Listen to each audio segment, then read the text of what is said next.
get started. The board was in executive session earlier that ran over on personnel and all, so we're ready to get started on our facilities and finance and operations meeting.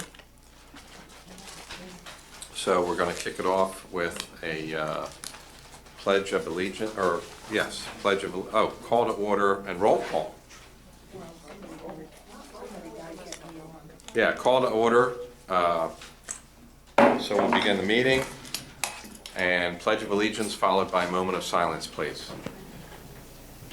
I pledge allegiance to the flag of the United States of America and to the republic for which it stands, one nation, under God, indivisible, with liberty and justice for all.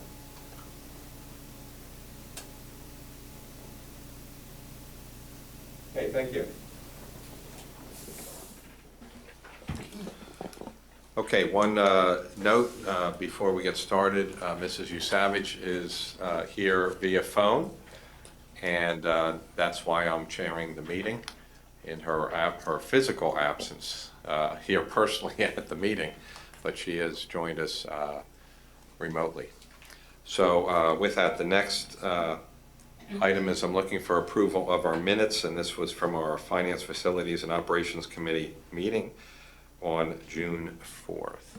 Okay. I move to approve the minutes. Okay, Mr. Lewis. Second. Mrs. Denon, second. Questions or comments on the minutes? Okay, seeing none. All in favor, say aye. Aye. All opposed? Okay, minutes pass. We now have our public comment period. So one of the changes that we made in our meeting structure that we thought would be more of a value for our meetings and for our constituents is to have public comment at the beginning of the meeting for our workshops, which this is. Okay, I've been just told that no one has signed up for public comment. So now we move to the next item, which is the lease for the First American Education Finance. This is for our bus video cameras. As the board, just to refresh everyone's memory, we did approve the transportation contract that included GPS and cameras. This is the actual approval for the financial part of the lease for those video cameras. So I'll turn it over to Ms. Klauser. So previously you had approved getting these video cameras from Safety Vision, and the board did receive the comparison. We had been connected with a leasing company through Safety Vision, and the amount that they gave us was significantly higher than I believe it should have been. We reached out to the same company that did the lease for our computers, and they came back with a significantly lower amount. For the annual lease payments, it's probably about $12,000 less a year in interest for that. So basically we're looking for the approval to put this on the next board meeting for approval with a lease with First American Education Financial. Okay, questions, comments? Mrs. Dannon? So I just want to make sure, I'm pretty sure I understand the numbers, but this is the total lease payment is $68,257.97. So if you add the 62 and the 5, it's annual interest. So the interest, the lease payment, everything is split equally between us and Quigley. Well, Or no, Quigley is 54% Yeah, they're based on the 50. number of buses that they're required to put them on. Okay, so everything is split down, is split 54%. They pay 54%. So that's including the interest, the annual lease payment, the equipment cost. Right, and the part that I was showing at the bottom, like we already approved the cost, the $62,922. Right. And of that, Quigley is paying $33,934 for the cameras themselves. The interest part, almost $2,900 would be paid by Quigley or reimbursed to us, and $2,500 paid by the district for the interest. So basically, we found a place to loan us money cheaper. Correct. Which this is about. Okay, thank you. Well, I just want to clarify, it's not a loan, it's a lease. I mean, Right, okay, just making sure we get. The lease is, Yeah. well, the interest, well, It's a loan. I mean, it's a lease, not a loan. There is a difference, that's all. It's a technicality from in the accounting world.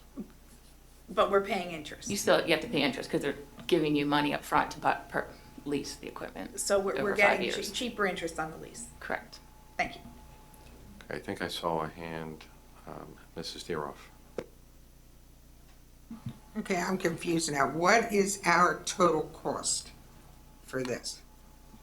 I'm So getting all the- mixed up with the what annual- Quigley's paying or what we're paying. Our annual cost that it's costing. The annual lease payment because we are the lessee of the equipment, is $68,257.97. Of that, Quigley will be paying about, No, don't confuse me again. I don't want to know what Quigley's oh, okay. What is our cost for the year? 46% of 68,258. It would be so nice to have that in front of you so you know what you're voting on. Right. $31,446. That's total everything, the That- interest, everything. That's net of being reimbursed by Quigley. That will be the cost to the district. Our cost, Correct. 31,000.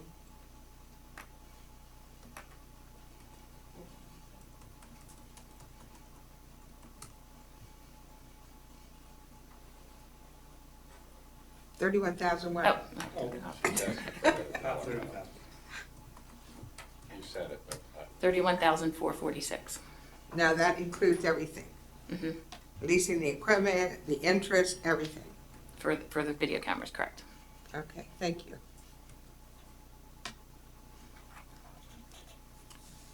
Okay, Mr. Lewis? I withdraw my question. Okay. Other questions from the board?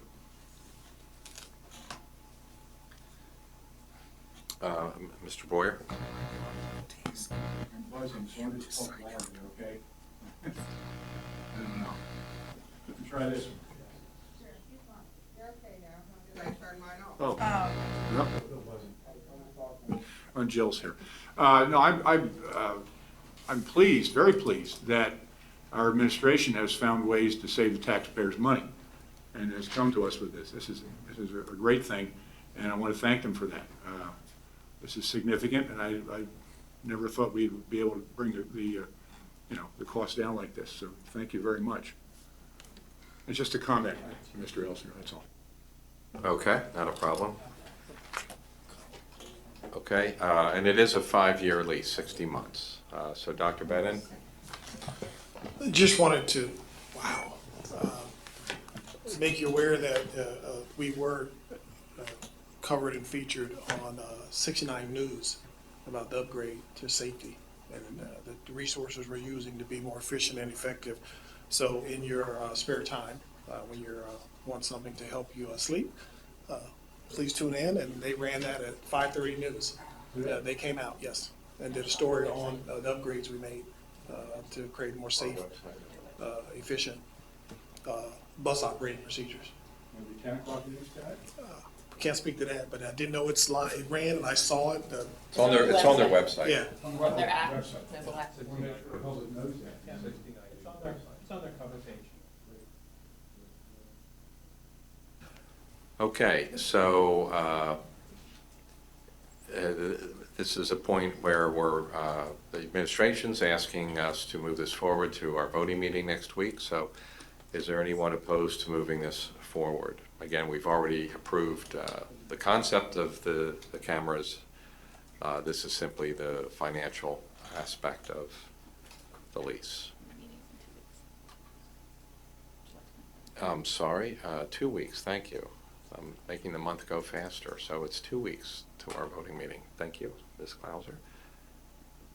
So no one's opposed, so you have your direction to move forward with this. Thank you.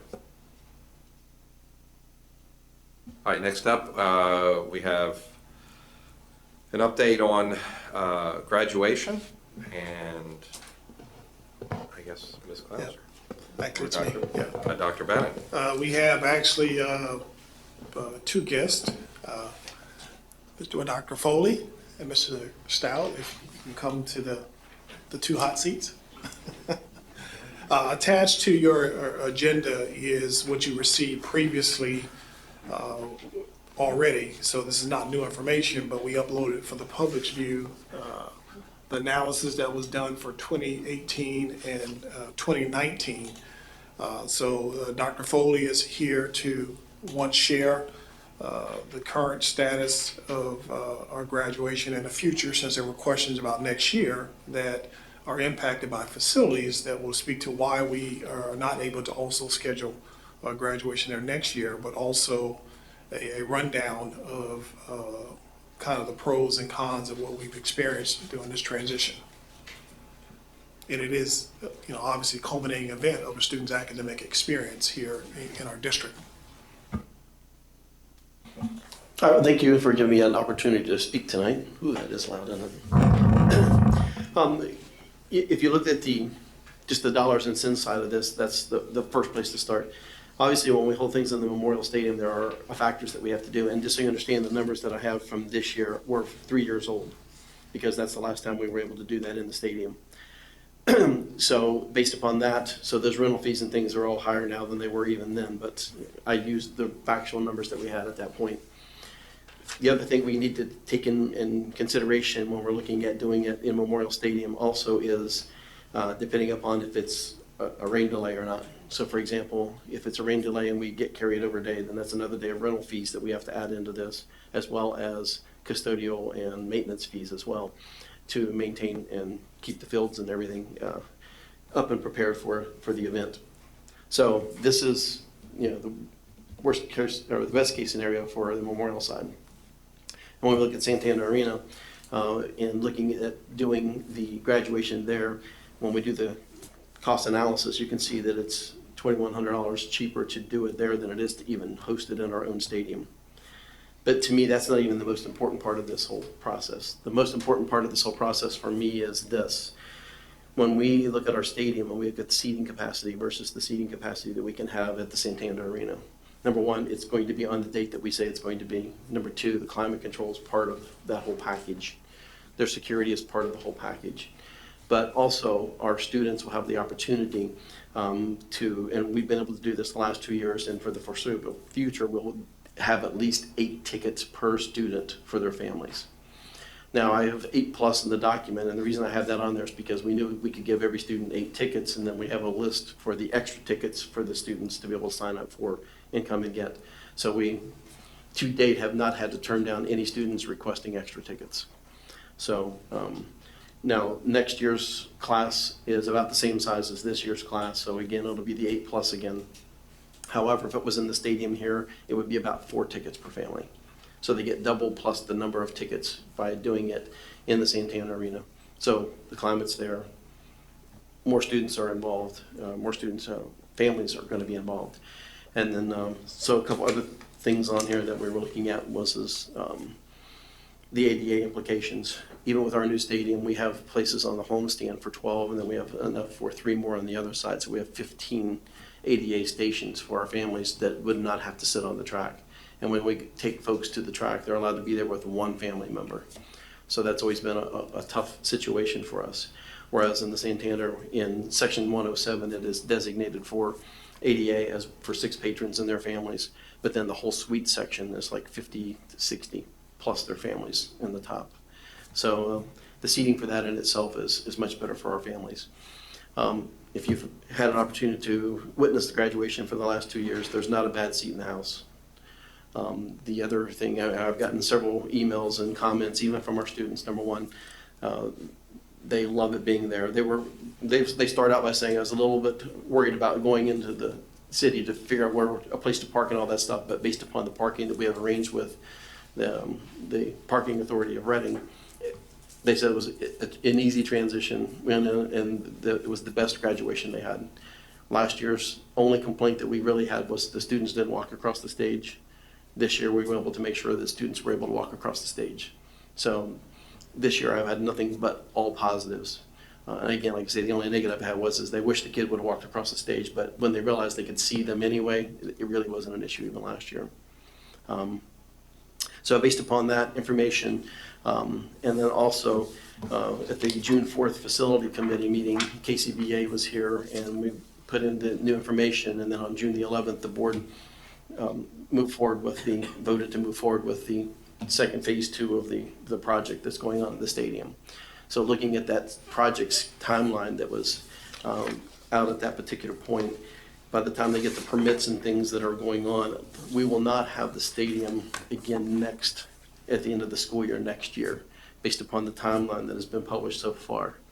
And that's hoping that everything stays on time, because that's when they're going to be building the field house with the restrooms and all those things. Understand that this year because the Colebrookdale Township supervisors accepted a letter that I wrote for them to extend that time. They were allowing us to use porta potties for this fall one more time. And then after that, they're saying no more. So they want us to have all of our things in place by the next set of seasons coming around, which means we won't have the stadium at the end of the school year next year. So based upon that, I did go ahead and make reservations. And the thing we have to understand about reservations for the Santander Arena is there are 18 school districts in Berks County, of which 16 now use Santander. I take that back, 15. One of them now uses Kutztown University. And then there are 2 that still do them at their home schools. So anyway, juggling all that around and finding the date that's best for us. So I'm trying to get that out as quick as I can so that we can preserve a date instead of having it 2 days after school like it was this year.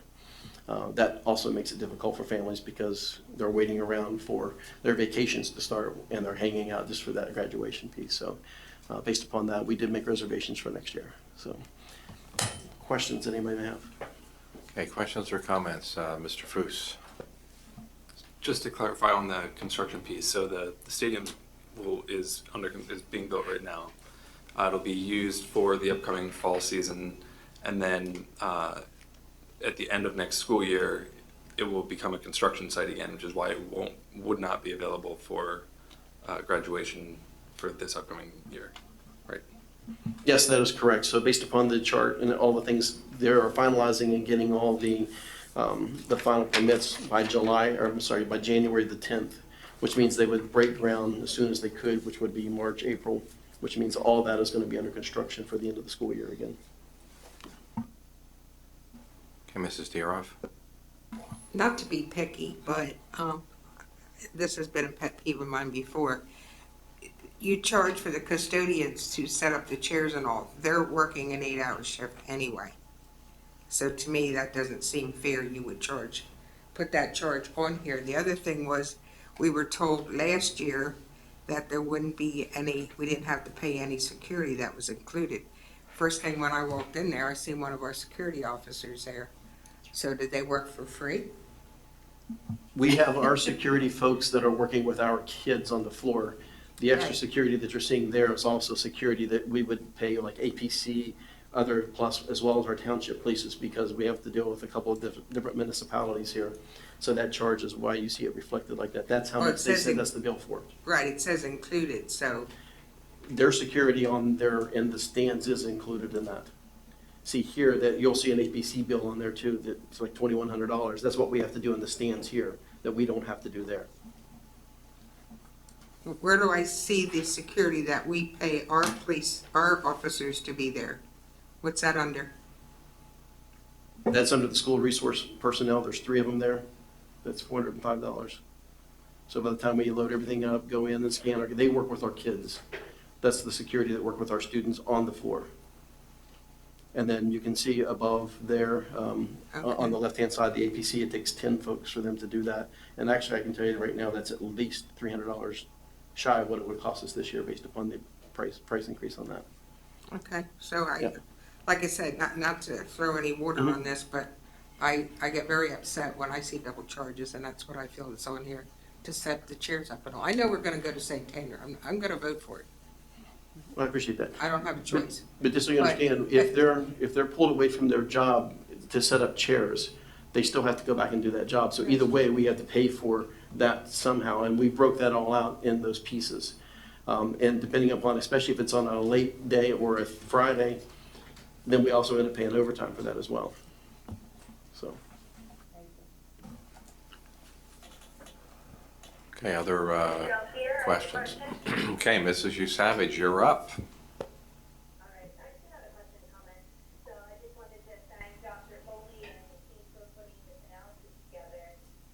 You've not only looked at the cost, which is really not too different depending on either option, but you've also listened to the feedback from the students and their families. So, my personal feeling when I was there was that it was a much more formal event in the Santander Arena, and that seems to be reflected in the behavior of the students as well.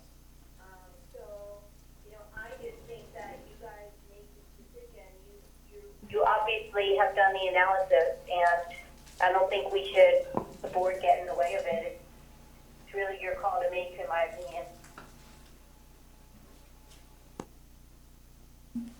Okay, other comments? Mrs. Deroff? I just wanted to thank you for all the time you had to put in to get this together for us. You're welcome. Mr. Boyer, and then I think Dr. Once everybody's finished. Oh, Just to okay. bring closure to Sure. some of the nuances for the board that you all gave me feedback on. Okay. While he's here. Okay. Sorry, my mic is buzzing again. I want to thank you for all the work and planning you put into this. And I've been at 2 of the ceremonies at Santander, and they were very impressive. And I'm just wondering, I've often wondered how the kids and parents felt about it.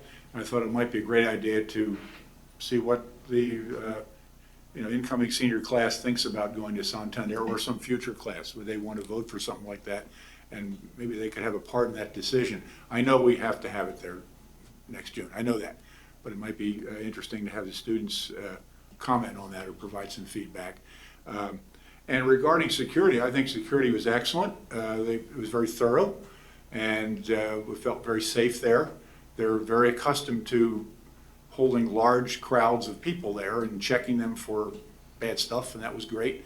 I would offer one suggestion, it's just picky, it's very picky again, but maybe they could ease up a little bit on the orders and barking orders. So I know I heard from a number of parents that, Aunt Bessie and Grandma were being yelled at by the security guys going in.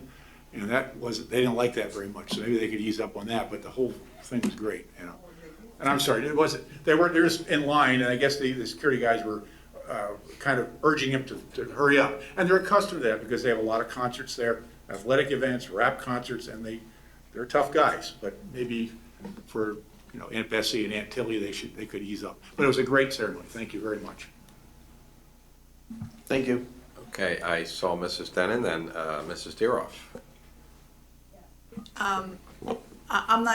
I agree with Mrs. Savage. I'm not sure if this is something that the board needs to, give their yay or nay. This is one of those things that I think it should be left up to the principal with his or her guidance and polling of students. The other thing is, if you're the first one in your family graduating from Boyertown, you don't know any different. So it's hard to kind of take that poll. But what I have seen over the years, and my last one graduated, I don't know, what year? 12, maybe 60, I can't remember. But anyway, he just finished college, so 4 years ago, and it was at Boyertown. And I think and I loved it, and I think it was really very, very nice. And it was an issue for me because we could only have the 4 tickets. So I think as the community changes and the demographics of the community changes, the need to have a bigger arena changes. Because years ago, there weren't, most of the people who graduated from here, they were from here. A lot of families were from here, and they're second, third, fourth generation, so it wasn't such an issue. But now we have more and more people who are coming to Boyertown because we have great schools, and they have family all over, and the weather and those issues become more. So for me, it's not about is it $2,000 more or $4,000 more.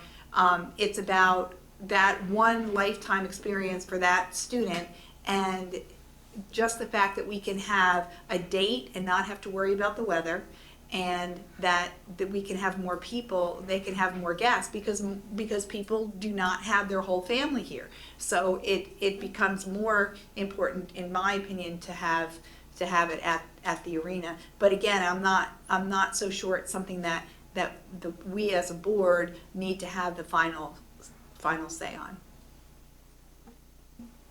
Okay, I did have Mr. Foose in the queue, so you're up.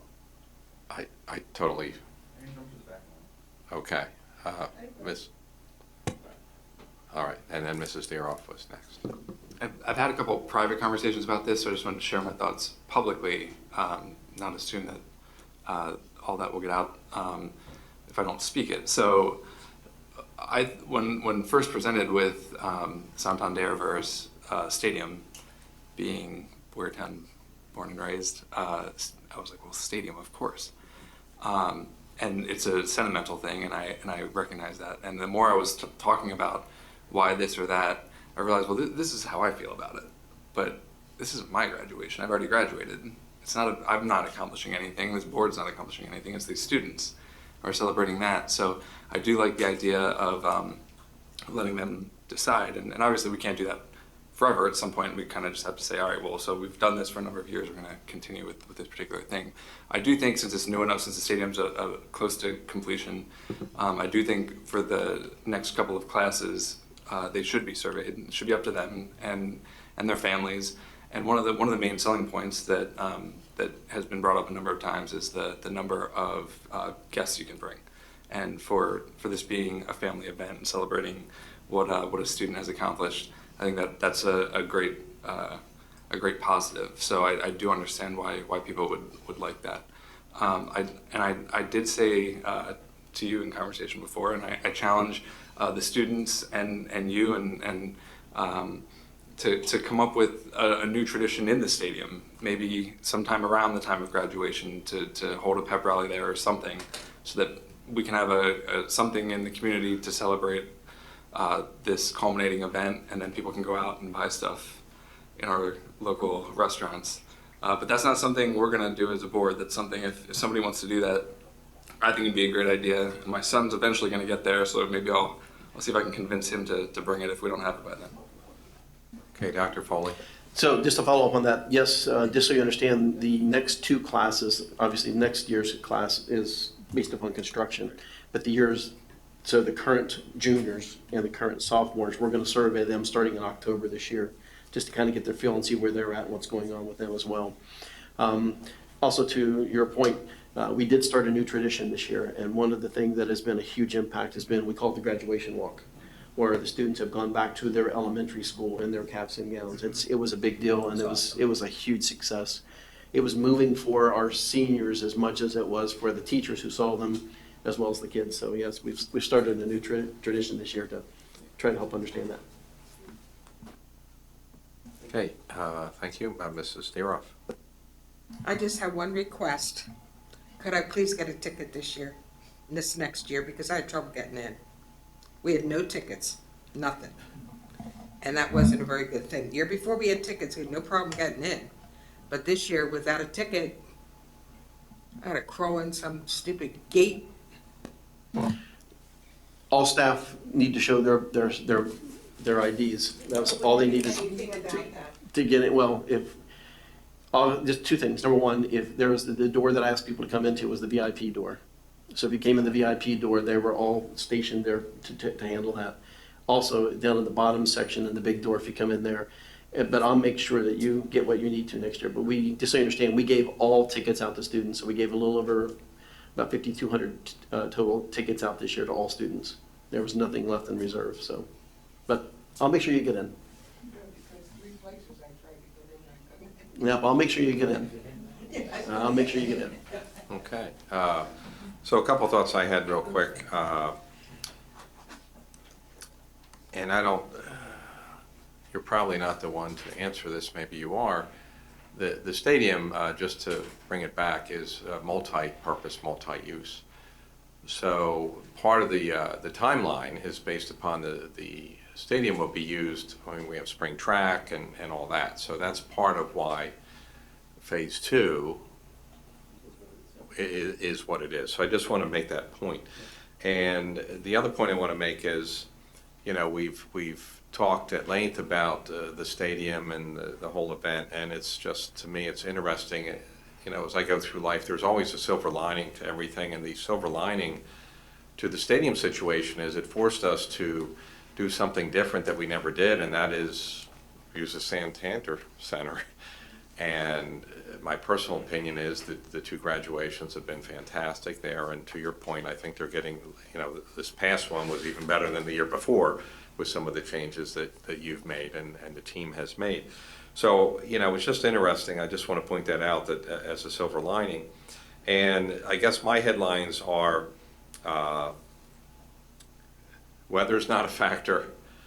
More tickets, more family members can be a part of the graduation. And at the end of the day, I think, survey the students. What do they want? Because we all certainly have our opinions, on the whole event. But at the end of the day, I mean, hey, what do you guys want to do? It's your graduation. We have a couple choices. But bear in mind, it's about $2,500 cheaper to go to the Santander Center. So that's a big part of it. Thank you. I now have Dr. Bedden in the queue. So the end all to be all obviously is not the money, it's a piece of the puzzle. But even the $2,500 actually is probably greater than that, because again, at the beginning, he said he's using 3-year-old data from the stadium, so we're not able to include what the current prices are for using the same setup. So that number is probably larger in the difference. But more importantly, to the point about the students, one of the things that I appreciate, and it's something I look forward to, and Mr. Stout was there, is those meetings we have with our Student Advisory Council. And that had middle school and high school students. The overwhelming supermajority, guess what they picked? Santander. There was sentimental conversation for some who had not even gone yet, but to your point, they didn't know anything else yet. So that did come up in the conversation. And we will continue to get feedback from our students. And I say that because they're a piece of the puzzle in the voice, but it's also in the spirit, I think, that what the board shared with me recently about, rather than cut stuff, how do we do things differently for less cost? This is a prime example of we did something different at less cost, and all of it adds up when you're able to save. So we actually are able to save, get more families to see their children between in-person and also technology capabilities that were better for broadcasting purposes for those who are not there, which I will tell you I have been always very sensitive to since my second superintendency, which has been about 10 years, having worked in Augusta, Georgia with Fort Bell, God, I can't think of the name of it, but military base there, the Signal Corps, with a number of military personnel who were, the first time we went live and broadcasted, the overwhelming support we got for those who could see and participate and see their children graduate, because we had technology now that allowed it. So don't just think about who's there. We've increased that number, but it's also the capacity of people who can't physically be there that makes a difference. It also has been a big deal that oftentimes, and you don't probably have that challenge as much here, but you do have a pocket of that here in Boyertown, where someone may come across the stage who's the first time finishing. Because as your demographics shift, I'll take one of our longest standing principals who watched his demographics and said, when did this happen?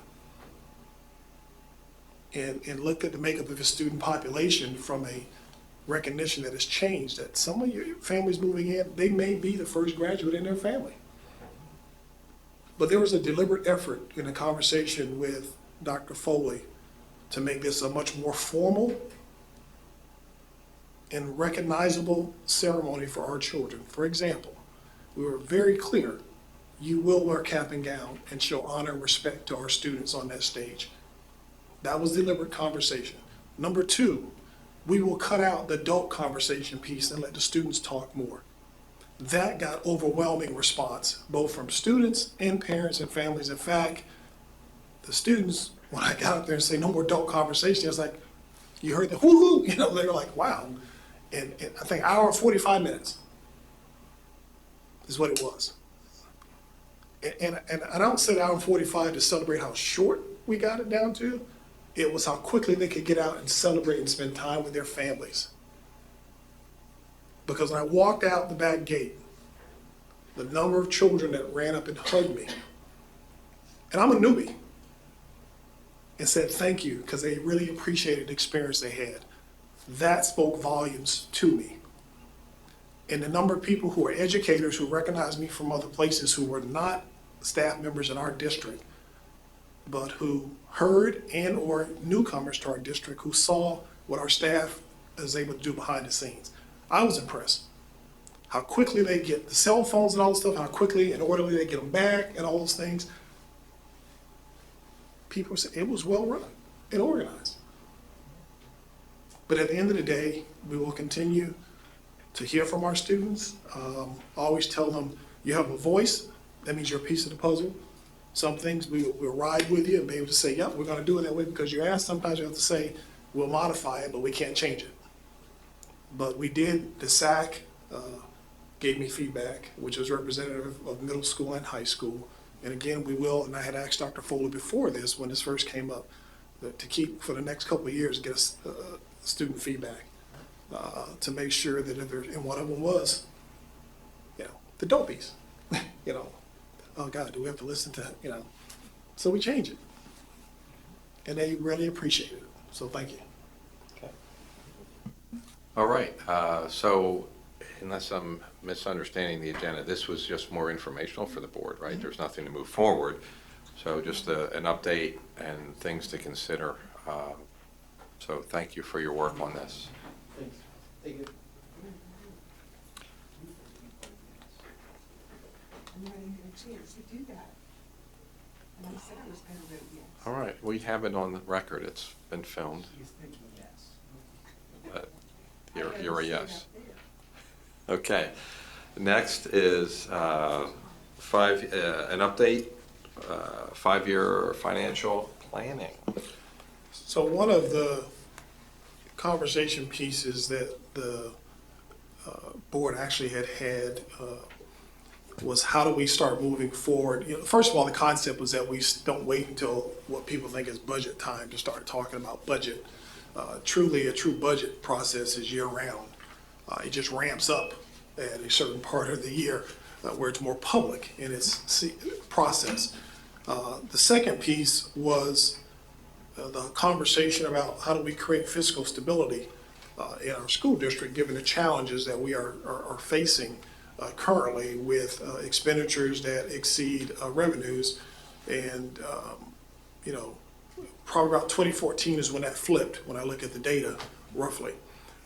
But part of having a 5-year financial plan requires some other things that have to happen at the district board level leadership. So one is, we have mentioned several times that the district lacks a vision statement. And almost every strategic plan, every planning process you go through will always talk about a vision. We have a mission statement, but we don't have a vision statement. And one of the things that I provided you was, for each of you we had made, was a Key Works of School Board's guidebook.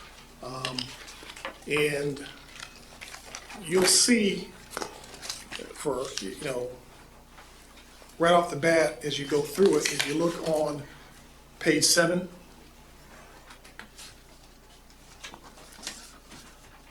and I don't know, Mr. Savage, it's attached to the agenda, so everyone else has a hard copy here also. I mean, Yeah, which item are you looking at? it's the attachment that says oh, no, it's not there. Sorry, that was not attached, because we gave everybody hard copies, sorry. Okay. But we have a hard copy for you too. But it's really page 7, and it talks about the very first thing is the board's role in establishing a vision. And I would assert that, getting back to that is an important part of driving a budget. any organizational effectiveness has to have a vision and ideas that understand, the objective of the process that they talk about in the key works of the board is that a board can develop and implement an effective vision that focuses on student achievement, positively guides district strategies, and involves the community. The vision, as you look at on page 8, the next page, and we'll add this, so anyone in the public, we have this electronic version, we'll attach it so you can see it, what the board received. It says it's about where you are going and what kind of district you are trying to create. Once you establish that, then that drives your funding priorities, which is driven by funding your instructional program to get there. And ironically, if you look at our mission statement, and then you turn over to page 10, and you just take a glance in the middle at their sample vision statements, they have some eerily similar connections that would line up very well with our mission statement already as samples. And I only share this with you, I hope you would take a look at this, but most importantly, when you remember when I was going through the interview process, I referenced the GFOA organization, which is Government Finance Officer Association, which is really a collective think tank or association of financial members. And when they went through the whole process and the economy tanked, districts were struggling, they commissioned a work group to come up with best practices for school districts and budgeting process. And it was some of the tools that I referenced in my interview process that would be something we would need to try to use to help the district get its ship in order. So what you found attached there is develop principles, policies, and guides to guide the budget process. So that attachment is there, and I'm not going to go through all these. This is just teasing it for what will come later, a true work session that I've asked the board leadership to schedule to just focus on making sure we have these recommended best practices in place to actually guide the administration in developing the budget. So when you tell me you want a 5-year fiscal plan for stability, we got to make sure that we have strong policies and procedures in place. We got to make sure the other document you have is about goals for the budget, and it gives recommendations of sound goals. That means that every time we have a deliberation or decision, and the leadership team or the board has to make a decision, those are what should be guiding it so we don't get into personal debates. The question becomes, and I think a good example, and I appreciated her comment today in the meeting with our other issue, how does it benefit the teaching and learning? And that wasn't your exact words, Ms. Darrow, but that was your point. Yeah. That's what it should always go back to. At the end of the day, and it gets into conversations about return on investment. Sometimes you're going to have to spend new money for new programs, but then you got to have a measurement established to how, what's the measurement that this worked or didn't work. So my point in sharing this with you and talking with the board leadership and rolling this out is not to get into it tonight, but lay the foundation for, I guess, one of our August meetings we talked about, where we just start digging into this. And for me to do what you want is the board, hopefully, one, establish a vision. We need to establish some goals for the budget. I've talked to Ms. Clauser about the district looking at going after the meritorious budget award process. Honestly, the technical piece of it isn't that hard. We do a lot of it. It's the qualitative leadership piece that's going to be the work in it. There are about 13 districts in Pennsylvania, I think, that are doing it right now.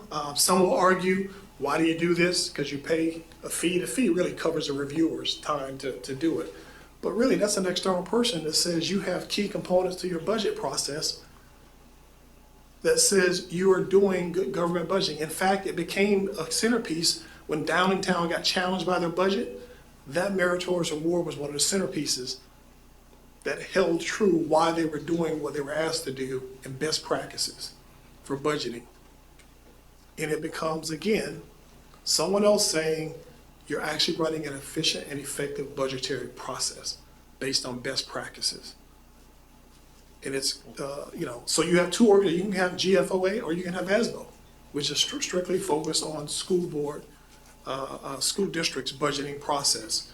And then all it says there is that, the future, discuss future possible models.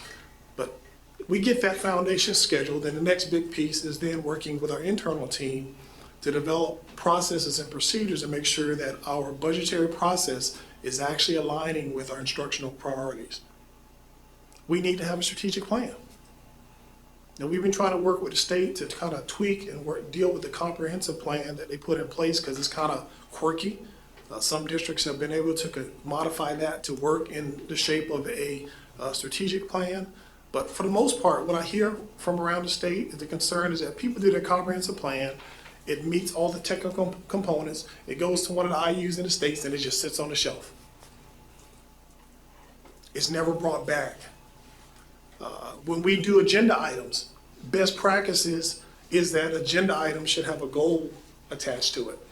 Which one of the goals or strategic plan that this agenda item is helping to support? So, again, we didn't intend for tonight to be that, but just an introduction to give you some things to look at, to salivate and, think about, and then figure out how and some of the policies we actually already have in place. So it's not like all of it's totally new. There's some things that we can tweak, or you can just simply say you will direct there to be a procedure to support this type of expectation. Like, do we define as a district already up front, for example, one of the things is what do you do with leftover money? Now, in August, you're going to hear how the 18-19 budget has come out, but usually districts have established priorities already for what's going to happen with if you come up with under budget. And actually, good fiscal management says you should actually spend roughly 98 to 99% of your money. You should never hit 100% because you risk overspending. In fact, in the state of Virginia, you can get cited as a superintendent and a board for fiscal malfeasance if you overspend your budget. They absolutely target that budget should be around 98%. So an efficient and effective usage process should come in about 98%. So you should always have some money left. But it also talks about growing a culture where your schools and staff don't feel like it's a use it or lose it. That fear of, oh my God, if I don't spend it, they're going to take it. And I won't get it again. So what's the plan for if you do well in managing it? How do we use it going forward as opposed to people feeling penalized? So that's kind of the idea of that. I know that at your conversation at high school, there was a conversation also about having this. So again, it fits with doing it differently. We don't want to necessarily focus on cutting, but we do want to have a process that says we're not getting return on investment, then we got to change some things. But some of that's got to be by policy and procedures. So when schools, even schools, I have people right now, and Mr. Stout has brought some things we just kind of did it the way we've done it. And here's one case where if he had processed an order and I'm singing him a plus, and had he not sat on it and then waited for the true numbers to come in, it was about $60,000 we would have spent. Yeah. That was unnecessary. The numbers of student need didn't match with the order. But it's because someone routinely does that order every year. We convened a team to look at central office supplies. I've walked around this building, I'm like, how can we have 3 different supply closets? And some of it's a duplication. The good news is people in this building are openly saying, you're right. So let's create a different system so we don't create duplication of orders, or when you open a closet, like, oh my God, it turned yellow. So, but it's going to take the more we put in procedure and policy, the more it depersonalize it and make it doesn't seem like we're attacking an individual, but it's about we're being more efficient and effective. Because at the end of the day, it's kind of what I said to the paper. If you saw the article about were we happy with the budget? Well, we got some more money from the state. But the actual answer to the problem, I thought, was rather than asking for new money, if you actually just hold some of those non-traditional schools accountable for performance, and if they're not performing, then just let us keep our money. Then I don't have to ask for new money. I can start reusing that money. And it's not an attack on charter. It's an attack on underperforming charters, underperforming cybers. Just give us that money back. Now I got $1.5 million to $2 million right there. That would have been a dramatically different starting point for this budget. So, don't want to take a lot of time, but the leadership shared which again coincide with what you've been saying all along, that you all had another conversation about it, and just wanted to jumpstart the conversation of what we need to do to start moving to get them. We can project numbers out. Becky can show you the 5-year projections, but at the end of the day, as a team, we're trying to figure out how we get some, we got about 450, maybe half a million, we're able to come up with recurring savings. We try to see if we can get that to $1 million. That's recurring, to start off the bat, but we don't want to devastate our programs either, that we can take away from the quality. So it means being more efficient and effective and getting people to say, you can't do that, it's not getting return on investment anymore. Well, let's just do it differently. All right, that's it for me. That was my section. Becky has the next one. Yes, that's what I thought. Okay, so again, for the board, this was basically to plant the seed. We're going to have a workshop that's already scheduled in August that will dive into this whole piece on the vision statement, the goals, some of these processes that Dr. Bannon. And I will send talked Ms. about. Savage an electronic version, since she won't be able to see her hard copy for a few days. So I'll email her electronic version. Can Okay. she hear me? Thank you very much, Yeah. Dr. Benton. May I also make a comment? Yes, any comments or questions from the board on this piece, please? Mrs. Usavage. Okay, thank you, Dr. Thank you, Steve. I hope I wasn't jumping ahead there. Yes, I just wanted to thank Dr. Benton for sharing his expertise here.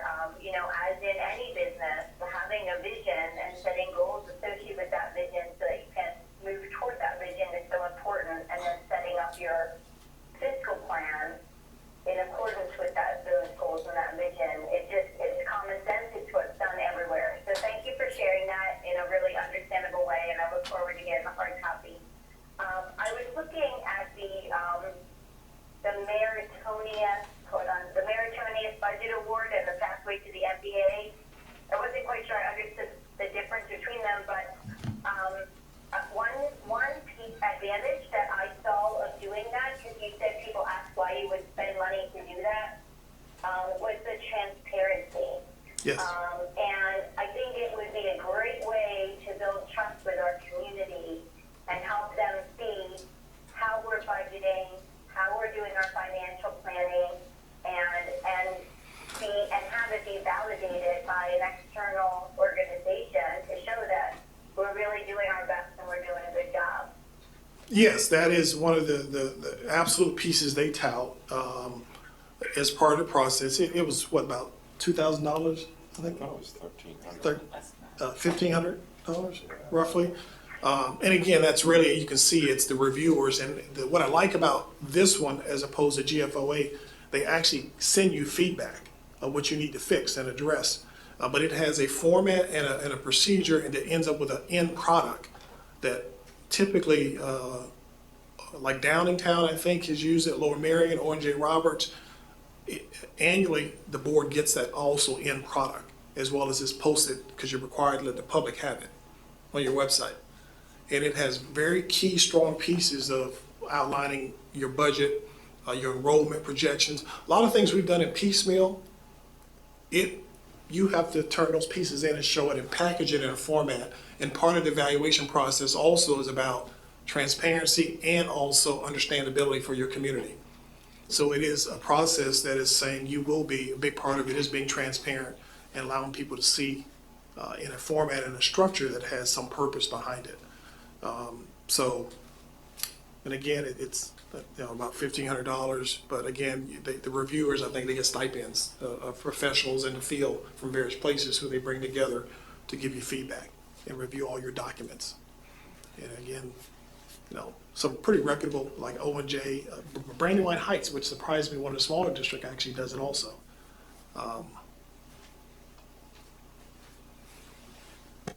Okay, other questions or comments on this piece? Again, this was more just to plant the seed for our next month workshop. What is that on this web?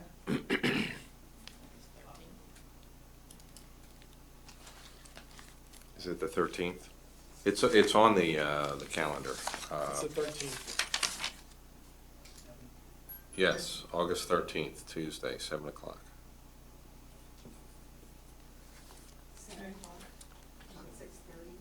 7 o'clock, unless we have an executive session at 6:30, which will be on the email.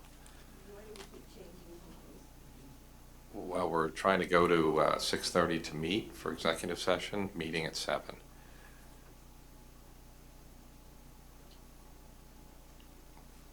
Okay, no other comments. We're moving right into our other update, and I think we have a short presentation on this, Ms. Clauser, financial budget update. So these are just some items, some slides, just wanted to fill the board in on some things. The first one, or the first couple, are in regards to the Commonwealth of Pennsylvania, the state funding we received for the basic education and special education. This first slide shows the past 4 years of what we've received, and showing it's not gone up a significant amount compared to the amount that we have to spend to educate our kids. The next slide is showing for fiscal year 18-19 what the actual state budget and what we were getting ended up being compared to what we put in the budget, showing from the preliminary state budget was the amount that we used for ours. It did decrease by about $9,500 for the basic education funding. On the special education side, we ended up getting approximately $37,000 less. The next slide, based on the approved state budget for 19-20, the total amount that we will be getting is almost $19.1 million. The budget amount that we'd used from the preliminary budget was $19,110,000, so roughly almost $11,000 less than what was stated in the preliminary budget by the state. The next couple of slides are some articles that have been in the paper. The first one is in the Pottstown Mercury, and the second one is the Reading Eagle that we just wanted to address and make some comments on. The first one was an article in the Pottstown Mercury on June 30th related to this haves and have-nots. And that was based on a report taken from a report published by Temple University Center on Regional Politics in January 2019. And in there, some of the items that it did state, certain things that we have also commented on, the mandated cost of pensions, special education and charter school payments are going up significantly. Here is showing it grew by $293 million in Montgomery County School District since 2010. However, the funding side of that only grew by $119 million. So in that case, the school districts have to find other ways to fund that, basically through taxes. It says other state mandated costs have grown more than state funding for every school district nearly every year since 2010, and that's where the local property tax increases come into play. Dr. Bennett also did have a conference call with Dr. Schramm, who was one of the authors of the report, and does have a call into Dr. Hartman, which was his former professor at Penn State University, that was the other author on this report. In reading it, one of the reasons we wanted to point this out was in the article, the reporter indicated that Boyertown, among a few other schools, was one of the haves, that we would be having a surplus within the next 5 years, projected surplus of $2.3 million, which contradicts, prior reports that we've given. So in reaching out to the authors and looking at more at items in the report, there were cautions that we were noted to be used when you're looking at the report. The first one is financing and debt-related expenditures were omitted from the analysis because they include long-term expenditures that can distort individual year results. So these were operating expenditures that were in this report. Certain budget items that could require greater attention that were not included in the projections were deferred maintenance for buildings and equipment that you may need to fund, new capital construction, new technology requiring modernizing equipment, electrical, plumbing, and building infrastructure upgrades. The other one, which is changing all the time with school districts that are going through contract negotiations, the personnel contracts with salary increases beyond the annual 2.1% growth, which is assumed in the projections. And on the right side, I do have the differences between assumptions and projections, percentages they use for this report compared to what we have used. Another item they did note to take caution on was healthcare.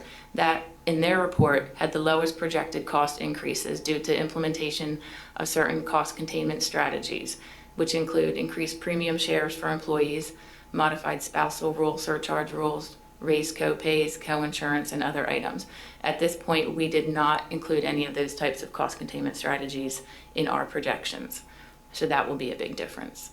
And the other item, the trend data that was used from the past 5-6 years to project out, that any changes could have or will create a change in the prediction. So in the report, it did have, if one certain item were changed 1% increase, it would have a large change, swing, in someone being a have or someone being a have not.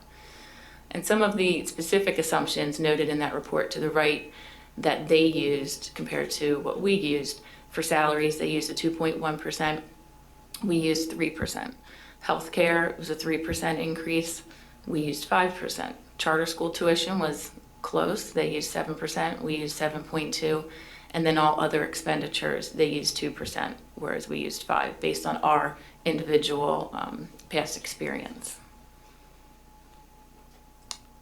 The other article we wanted to note was in the Reading Eagle on July 8th, noting the school taxes were going up for most of the property owners in Berks County.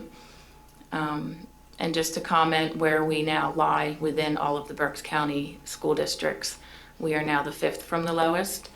Some items to note for the 4 that are below us. Reading, well, if you take out Reading, we're 5th. Reading is 71% state funded. Only 6.4% of their revenue comes from real estate taxes, so it's definitely a different financial picture for them. Wilson and Hamburg, they have a higher business base than we do. Tulpehocken this year, they were above us and dropped, I believe, I can't remember if they kept their tax rate or lowered it, but they have a significant amount of new revenue from warehouses on Route 78 that is adding to their tax base. And Fleetwood, their business manager, when they were noted about not raising taxes this year, the only reason they could do that was because they reduced costs by closing an elementary school. I believe she said it was the first time in 20 years they haven't raised taxes. So there were just some notes, some comments on some of the school districts and their tax increases or staying the same. And the last item, just as Dr. Ben had mentioned previously, the final 18-19 budget and where we're coming out, results will be provided at that August 13th meeting. Okay, so this, again, was just meant to be informational, a quick update. In August, we should get an idea where we're at for this past fiscal year.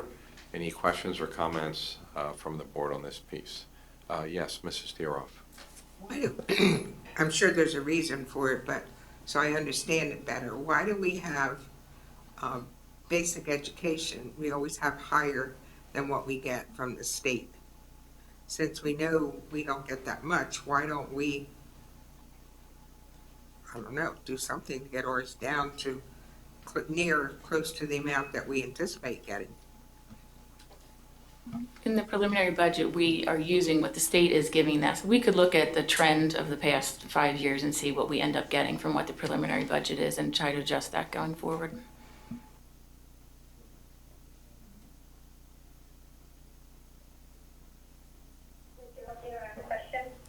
Okay, Mrs. Deeroff, did you have another question or comment? No, I just wonder why we don't do that, that's all, because every year we have a difference of that, a deficit there in that amount, so. Okay, thank you. Okay, Mrs. Savage, you're up. Yes, Dr. Ben, I wanted to commend you for trying to correct the record with the article in the Sun Mercury.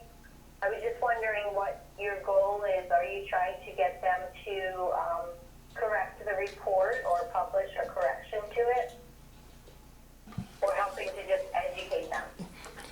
Well, the one report with the haves and have-nots, he said he was actually, the reporter, shocked with who landed where himself, given what they had seen. But again, if you look at the problem that I shared with, and I did talk to the reporter, is that people will see the headlines and read only a portion of it and not even read the report. But if you look at the report, both Dr. Schramm and Dr. Hartman, who, as Mr. Clauser said, actually was my finance professor.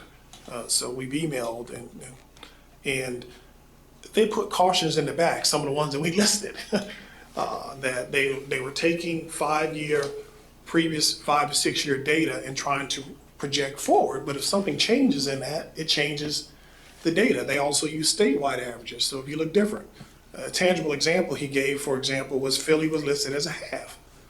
But they have something like $48 million or something, don't quote me on the number, but some astronomical number of facility needs. And he says, as soon as they go out and do a bond to address that issue, that throws that whole thing upside down. So I said, oh, you mean like if we have to address deferred maintenance in our, yeah. He said, yeah. And then, of course, our situation with the stadium was a prime example that those costs could change if you have anything that's different. Like our salary increases, we don't sit at 2% growth. So Evan did ask that once I talked to him to call him back, and he'd be curious to see what they said to me. I do know that Dr. Schramm said they're thinking about doing a webinar because they are concerned that people may take the report out of context also. And Dr. Hartman emailed me, and we just have to schedule a time to talk because I wanted to be careful that it's not about challenging them. It's really my concern about how people perceive it. So, at the end of the day, the paper's going to say they wrote an article, and that was the title of the report, so that's what it is. But I thought it was important that we go on a record and have it on record for our sake what that really means, so any of our constituents can see the facts behind it. Just like the second one that came out, and I hadn't talked to that reporter, but at the end of the day, the Tulpahawk and Wome, I believe, was lowering their tax rate, and then comments were praising, like that's the only business manager that knows what he's doing, and it's no offense to the colleague over there. But it's like, if you get an influx of business, it kind of helps you to be able to do that. And so it was taken out of context, like we all should go take notes from them or something. So it was I'm more concerned about how our board or our community understands what it means and not take it out of context, because I've learned the hard way going on 15 years in this business, their ink barrel is bigger than mine. So, and Becky remember saying, I said, I'm not going to get into business, and I'm definitely not going to challenge Dr. Hartman. They're gurus. Dr. Hartman is internationally known for finance. I'm not going to win that battle, and I don't want him to smack me down, my professor, but it wasn't about that. It was getting them to tell me how to put this in context when we speak about it. And they're more than gracious to do that, and they say they may actually offer a webinar because they said they got a number of calls from school districts. And, he's a professor emeritus, so he's taught a lot of people.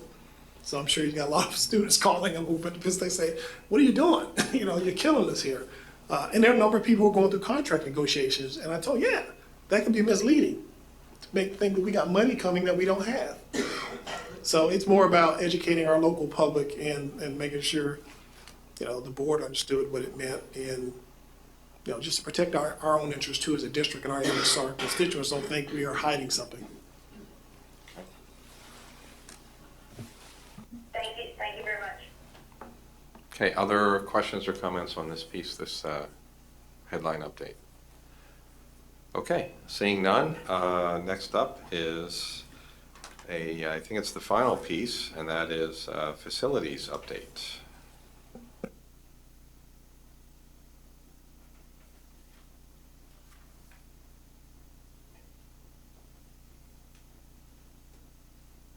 So this piece, there's no presentation or update. This is just a follow-up on the discussion, the high school punch list. So we opened it up to the board to walk the high school, look at some of the punch list items, and just wanted to bring it back for a quick discussion. Any thoughts on the punch list from the high school project? Okay, Mrs. Deeroff. When you say thoughts, what do you mean? What did we think about the workmanship that was done or wasn't done, or what? I don't know what you want.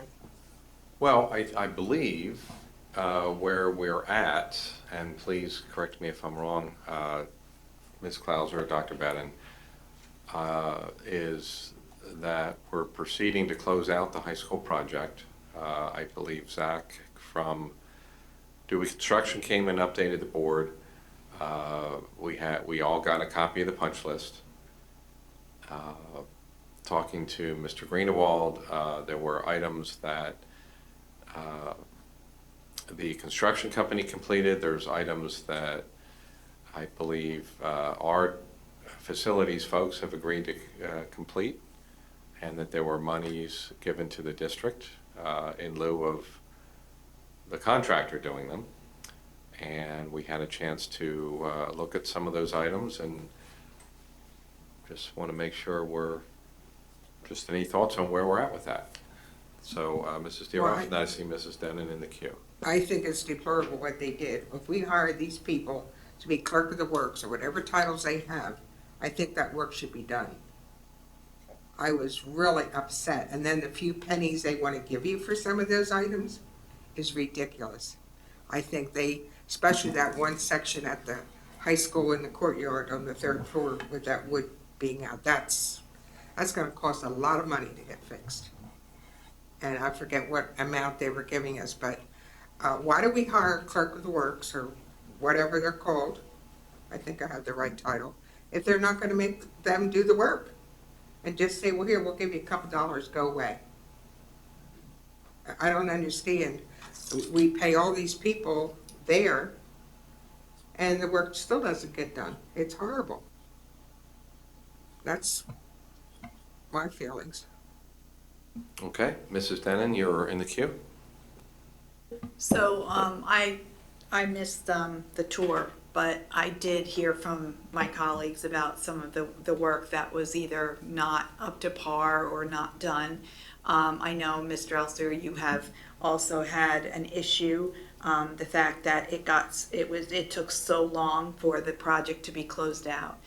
All I can say is that in my opinion, this is just my opinion, but in my opinion, when you have a $54 million project, it is up to the superintendent to make sure that everything is getting done.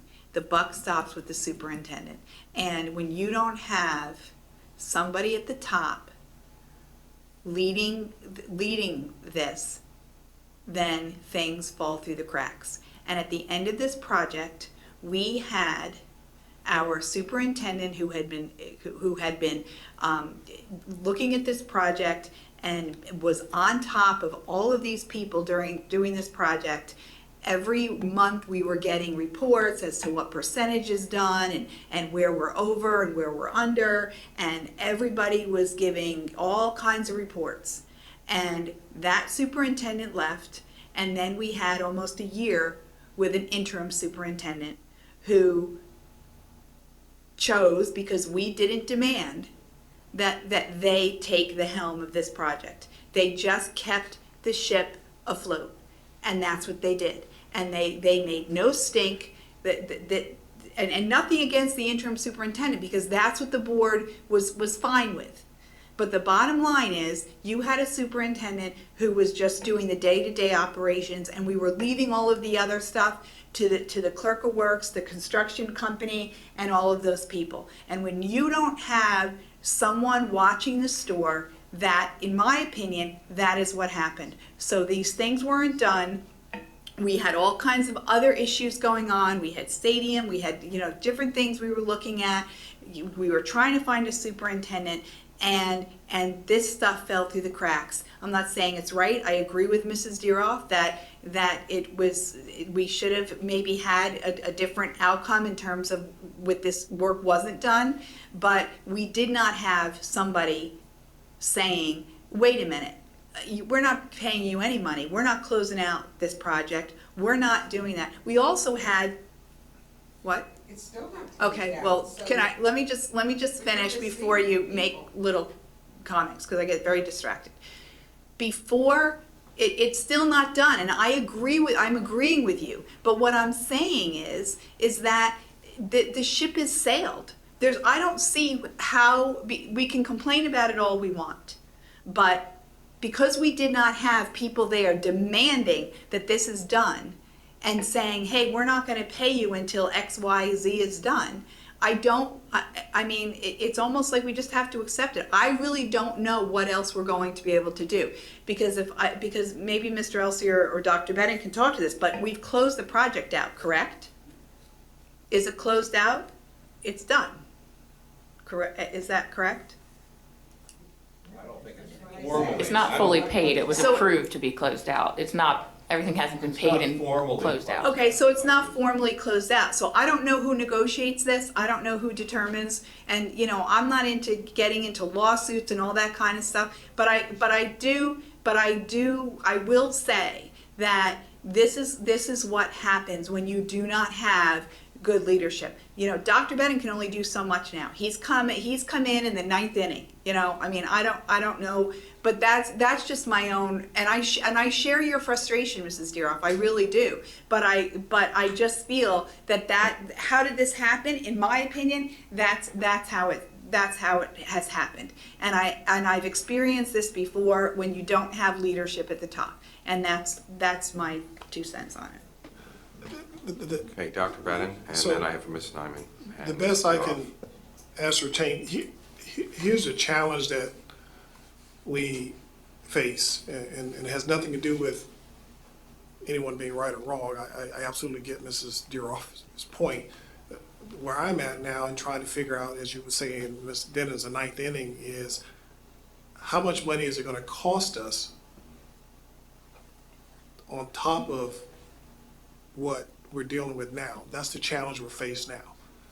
Because as I understand it, what has happened is we've offered you this, we're not doing any more issue. And if parties can't agree to, you're gonna fix it or you're gonna pay us more, you end up into, the only choice is litigation unless you had something written in an agreement that talked about some of the mechanism to resolve the differences. And I don't know that without asking to look at the contract that was signed. So in the absence of something in that, you're gonna spend money going to litigation. And then you have to, so it's a matter of looking at, in some cases, here's what we say they're offering. Here's, and all your attorney can do is give you an estimate of what you're probably gonna spend and make an informed decision. You know, I think that, and I wasn't there that day, but we have the video that they're working on now for the tour, which will be attached to this agenda item. You know, I think it's a matter for me of going through the list and saying, what's a do or die piece on? And that's probably where the conversation needs to be. Like I saw at least 2 people were nod about that third floor issue you mentioned. I saw, you know, maybe that's when we hold the line on it, but some of the others, we say, you know what, we're done with this, but we have some egregious ones that we need you to own. You know, it reminds me of, I think, a sound system that when I got here and I heard about it, and we were like, absolutely not. You're gonna go back, and they went back and put it in and fix it in the middle school. To your point of when you hear about something, or what was uncovered with the estimates in the softball, and well, then you need to cut the money from somewhere else. We're not gonna take $1.8 million hit on that. So those are the times that could kind of deal with it and make adjustments. It's gonna be tough at this point in it. And really the conversation here is the general body language is we're not happy with these remaining items, but we really need some guidance of where we draw the line is what we're, for me at least at this point, because, you know, I can talk to Jeff and get an idea, but if you have some key things, I think you're saying that this is really the angst for us, definitely deal with these, and then we'll leave it up to you to work out with them the other items if you all have some. That's my only suggestion right now, Miles, because I don't want to, you know, unless you think it's a hill you really want to die on and say, you know what, we're trying to send a message and we're willing to go to litigation for it. That's the question that has to be answered, I think. Unless there's another mechanism that I'm not aware of to resolve the disagreement. Because I was given the impression too that they're saying this is what we're done. Is what I understood, unless I'm wrong. Okay, I have Ms. Nyman, Mrs. Deeroff, and Mr. Lewis in the queue. You know, this goes back to we had to rush, like everything else, get this going. And we hired, I believe it was D. Huey as clerk of the works, am I correct? D. I think it was Dewey. D. Huey. Oh, D. Huey. Okay, whatever. Something like that. And what's their liability? They're supposed to be watching them. Not only should we be going after the contractor, but we should be going after D. Huey for their responsibility. They kept coming back and getting more money and more money and more money, and it's time they start living up to why weren't they there supervising this? You know, enough's enough. Taxpayers are paying time after time, and we're not getting delivered what we're supposed to have. So that contractor and D. Huey need to be held liable. We got to send a message to them. The message is we're not going to take it anymore. Would it be prudent, and Mrs. Nyman is commenting on what I just alluded to, I would be,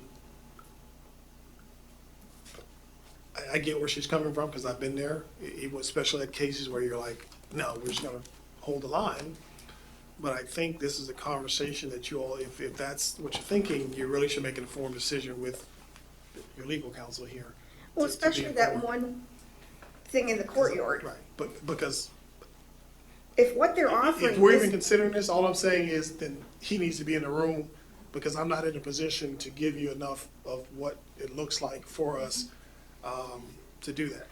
What Okay. I'm saying is I get the if they're- frustration, I if feel they're it here. saying they're gonna give us 5,000 and I'm just using Mm-hmm. off the wall things, but it's gonna cost us 100,000, then I think we've got a problem. And I'm sorry, but some of those contractors we weren't too fond of to begin with.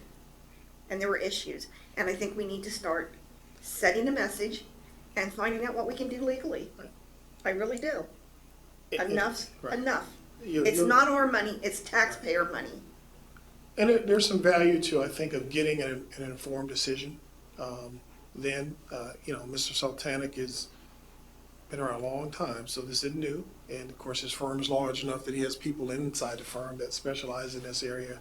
So rather than beat a dead horse, there's clearly a sense of, we're not happy with everything, but we need to bring it to closure. But do we bring it to closure? What I'm hearing, being able to look our taxpayers in the face and say we looked at the pros and cons of, and understanding what this is going to cost us versus what we're going to pay to fix it and trying to do. And it may be that you spend a little money to get that analysis of the true cost.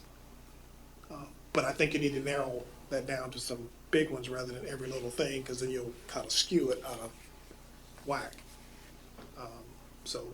We could, rather than be here all night, I think, maybe I follow-up conversation with Mr. Sultanic about you all having a conversation and get legal counsel in a closed session to talk about it. So we can certainly do that. I have two folks in the queue, Mrs. Deeroff and Mr. Lewis. I think there's like 3 large items that we're gonna spend a lot of money on to repair if we have to do it ourselves or get somebody in, if I remember correctly. And as Ms. Diamond said about the clerk of the work, so my question is, if we're not gonna hold them responsible and we're not gonna do anything, why do we have them? If their issue is just come here, look around, get my paycheck, that seems to be what they do here, because we had problems before, then I don't think we should have a clerk of the works if that's what's gonna happen. They have to have some type of responsibility for this. And they signed off on it, I would believe. They have to sign off when they get checks, I think, if I'm not mistaken, don't they? I mean, they sent out an application for payment. Right. Yeah. So, what is that? That's fraudulent. I don't wanna see us spend a lot of money, I don't wanna see us in court, but I also don't wanna see us having to spend a couple $100,000 because Stubner said, I'm done.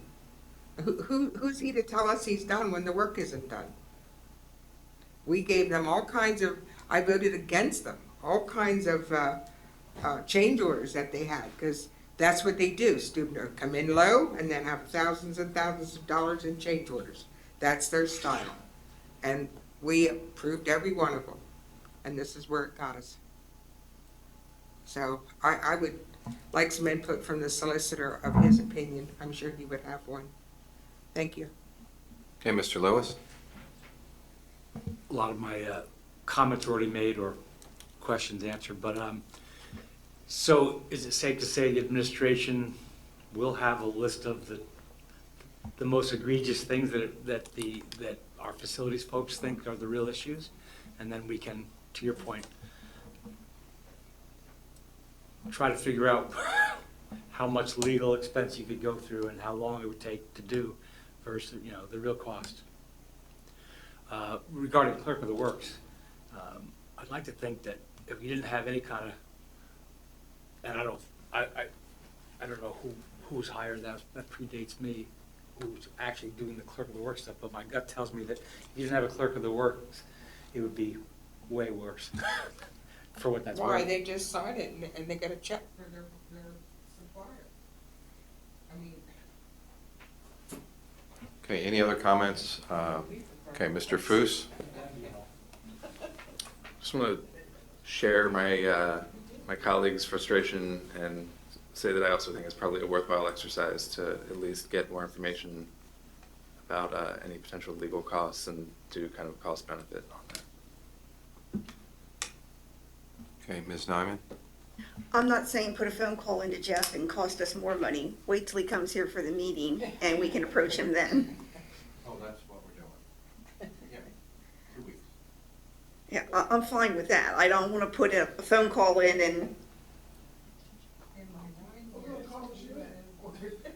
I'm at work. Okay, we're gonna make it happen. Talk to my boss. Okay. I was. So I have a couple thoughts as well. Having gone through the punch list on the little tour we did a couple weeks ago, a couple thoughts I have. One is, from a big picture perspective, $60 million project, it was said from day one, it was very, what's the word they used? Intricate, I guess would be a word, a lot involved. I think we, as a board or anybody, would be foolish to think we would not end up with a punch list of some sort.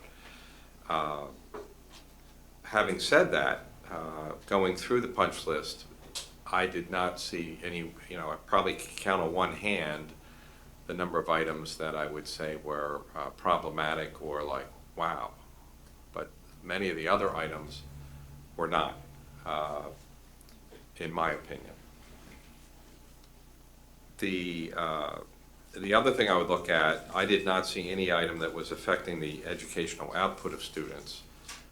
Many of them were more construction items. In fact, I believe most all of them were items that weren't for the most part, weren't a punch list item from the work they did. There were items that were put on the project that needed to get done, such as the exposed wood in the courtyard of the 1919 building. That was not a punch list item from the standpoint that they did work and did not do good work. It was work that it was work that was outlined as part of the scope of work that, for whatever reason, didn't get done. And the question that I asked on any of those items were, did we get money for that? And the response was yes. So the question then becomes, in my thought process, is that the proper amount of money to complete that job? So those are thoughts I have. The other thing I would say is I think it would be prudent to get the solicitor's opinion, so we can set that up in 2 weeks. From a legal perspective in executive session, and then ultimately it gets back to how much time do we want to spend on, finishing baseboards or ceiling tiles and whatnot when we have almost 7,000 students to educate and educational outcomes and many other items to focus on. So we'll set that up. That's a good idea for the solicitor's thought from a legal standpoint, and get the administration's piece on what would they consider to be problematic items based on that punch list. So there were several items, numerous items, but how many of them are big ticket, outrageous, whatever. So I think that seems to be the consensus here from the board. All right, moving on, any other committee comments for this evening at 8:50 p.m.? Oh, Ms. Nyman. Yes, since we are not getting information over the month of July, I would still like a printout of all of this information, please, at some point, and you can let me know and I will gladly come pick it up.